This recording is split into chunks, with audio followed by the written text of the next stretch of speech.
Hi. What attracts people towards stock market investments? It is the returns. What makes people to stay away from stock market?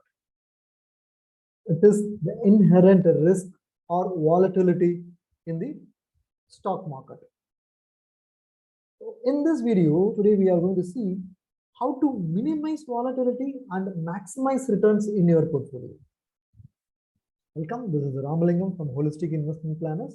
We help people to achieve their financial goals by creating a comprehensive financial plan. Today's topic, how to minimize volatility and maximize returns in your portfolio, right? One side volatility and other side returns. So how do we control volatility? And how can we maximize returns? In fact, by controlling volatility, we'll be able to maximize returns. Not by taking more risk, you get more return. By controlling risk, by controlling volatility in your portfolio, you will be able to optimize or maximize your returns. There are multiple levels of answer to this question. Let us see the first level of answer to this question. It is a basic asset allocation or diversification of your investments in multiple assets. Instead of keeping your money only in mutual funds or only in stock market, only in real estate or only in gold, you can invest across multiple assets. What are all the well-known assets we have got? Fixed income, FDs, debt mutual funds, debentures, bonds, company deposits, right? Then stocks. You can invest in stocks directly or through mutual funds. Then investing in real estate. Then investing in gold. These are all the major assets. You can diversify across all these assets because investing in one single asset, you are taking a huge risk. If you are investing only in fixed income, what is the risk you are facing? You will not be able to beat inflation. You lose your purchasing power. By investing only in stocks, you are again taking a huge risk when you need money for short term and huge volatility will be there in the portfolio. And real estate, again here you are taking a huge risk. It's an illiquid risk. Even here the price can go up and down. Again, gold, it is difficult to beat inflation with gold. Gold has given only 4 to 5% return in the last 10-year time frame. Trust me, it is true, right? So instead of investing in one single asset, if you could diversify across all these assets, whatever the long-term money you got, you can invest in stocks or real estate. Short-term money can be divided into fixed income and gold to some extent, right? Or at times investing your medium-term money in gold can also help. Now, why I say you have to diversify across all other asset classes, why you should not invest in one single asset? It is practically not possible for anyone to time the market. Okay, this year gold is going to do well. Let me invest more money in gold. Okay, the gold euphoria is over. Let me come out of gold and move into stock. Okay, stock market has gone up all-time high. Okay, let me come out and reinvest in fixed income. These kind of changing lanes is practically not possible. It is not possible for anyone to time the market. Just to showcase that, what media or analysts have told in March 2020, immediately after pandemic, and after 9 months, what they have told in December 2020, completely different views.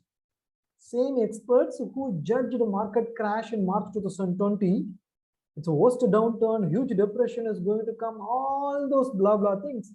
But in December 2020, the entire view has got changed. So predicting that market will continue to crash or market will go up or gold will go up is practically not possible. So moving from one asset to another asset is practically not worth it. If you look at the different performance of different asset classes during different time frame, if you look at it, 2010 to 2020, 11-year period, it is difficult for us to find which is going to do well in the next year. right? So moving between one asset class to other asset class, Sensex to debt to gold, or gold to Sensex is practically not worth doing it. It's difficult to locate who is going to be the next winner, which asset class is going to do well, and choosing that particular asset class, changing all your portfolio to that asset class is not possible. So the only way to do diversification is diversification, so that you will be able to reduce volatility. This is the first level of understanding. You have to diversify your investments into multiple assets, which are risky assets and risk-free assets. A combination of this, you have to do it. Also, based on how much money you have kept for short term, how much money you have kept for long term, based on that, also you have to choose your asset allocation. So one is how much time you have and how much risk you can take. Based on this, you can definitely have a right asset allocation. So asset allocation is the right way to do it. Changing the lanes is not right way to do it. After investing in multiple assets, there is something called portfolio rebalancing. Right? What is portfolio rebalancing? Let me give you clarity. Before going to that, asset allocation is subjective to boundaries. If you are comfortable investing in real estate, yes, you can invest. If you are not comfortable investing in like direct stocks, then you can restrict yourself to mutual funds. Even if you are not comfortable investing in selecting right mutual fund schemes, you can restrict yourself to index funds. So it depends upon your circle of competence, your boundary, you have to do it. Don't go out of your boundary and do something. So choose asset classes which you clearly understand, which are within your circle of competence, within your boundary. So try to play within your boundaries. Don't go out of the boundary and play. Then that can create a huge wealth destruction for you. Better to avoid such things. After selecting the asset classes, rebalancing is definitely an important thing which we have to do it. Let us cover this in detail. What do we mean by asset allocation rebalancing? Let us discuss it in detail. Right? You have got two major categories of assets. One is stable assets like FDs and debts, where there is not much of volatility. There are other set of assets which are predominantly growth-oriented assets, like shares and equity mutual funds. All these things are growth-oriented assets, right? So do it. So when you invest in these kind of things, how it is going to work, how you are going to rebalance. So let us, for our discussion, let us take a simple calculation. You have got like a person has got 1 crore. A simple calculation let us do. Like a person has got 1 crore total investment value, and the person has started investing into some 19, let us say.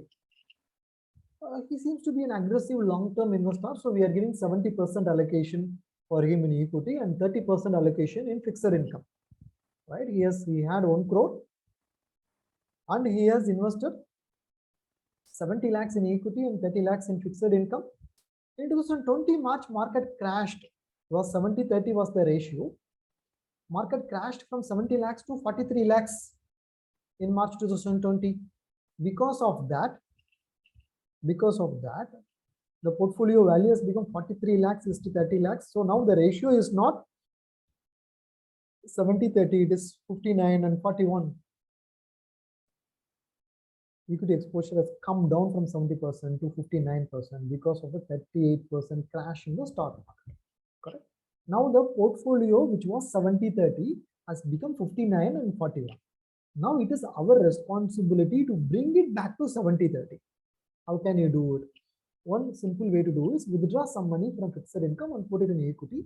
For someone who has got additional money to invest, they can invest more money in equity also. So if you withdraw money from fixed income, like close to 8 lakhs or 7 lakhs, you have to withdraw from fixed income and reinvest in equity. When you do that, again the asset allocation becomes 70-30 now.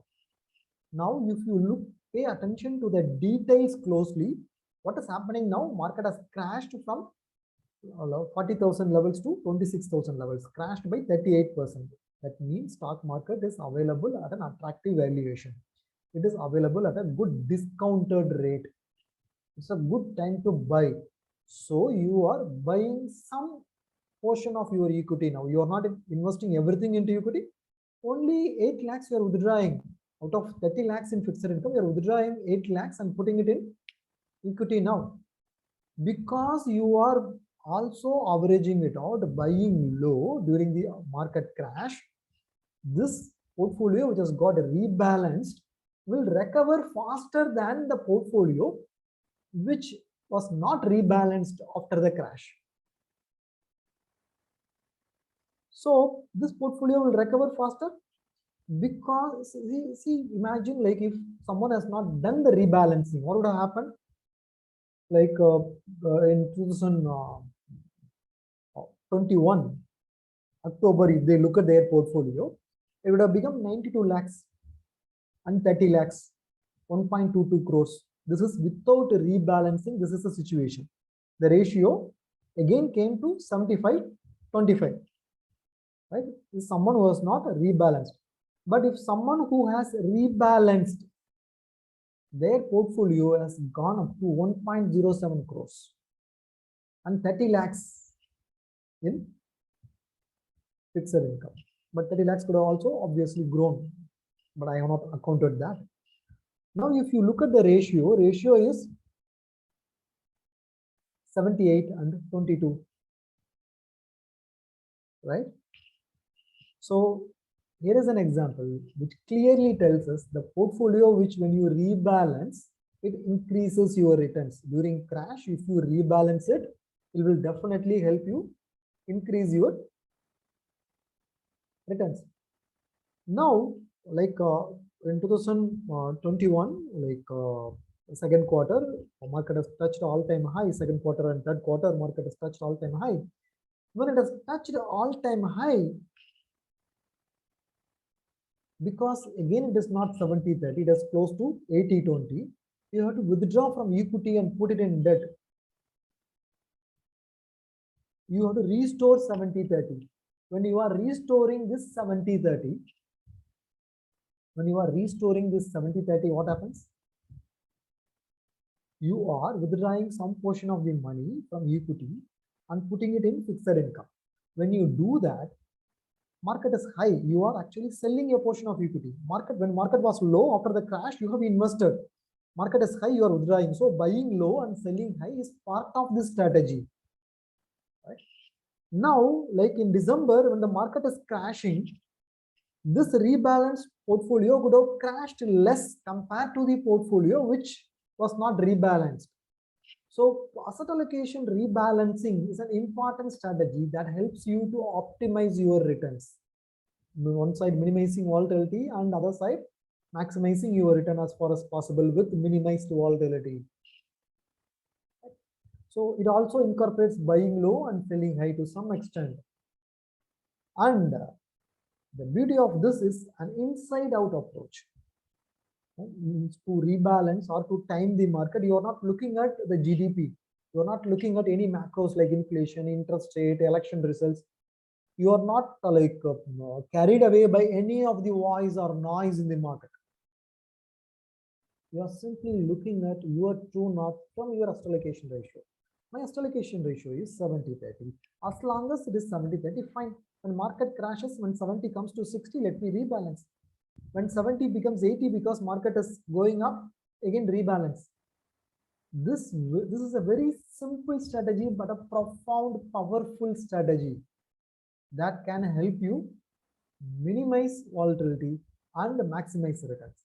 So if you want to do this asset allocation rebalancing, this calculation, how much to withdraw, how much has gone up, like this calculation, you do not do it on your own. We have made your life simpler. We have created an Excel calculator, a downloadable Excel calculator. I will put it as a comment to this video. You can download that asset allocation rebalancing calculator that can trigger you or tell you how much to rebalance from which asset to which asset. It can clearly tell you. You can make use of that calculator. Asset allocation A simple but powerful strategy to diversify.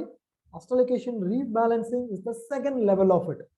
It helps you to minimize volatility, at the same time maximize your returns as far as possible. Let us make use of this strategy and create wealth in our stock market investments. If you have any specific questions related to this asset allocation strategy, please put it in the comment box. If you want to have one-on-one discussion with me, there is a complimentary consultation registration link below this video. Please share your name and email ID in that link. We can have one-on-one complimentary consultation. Bye.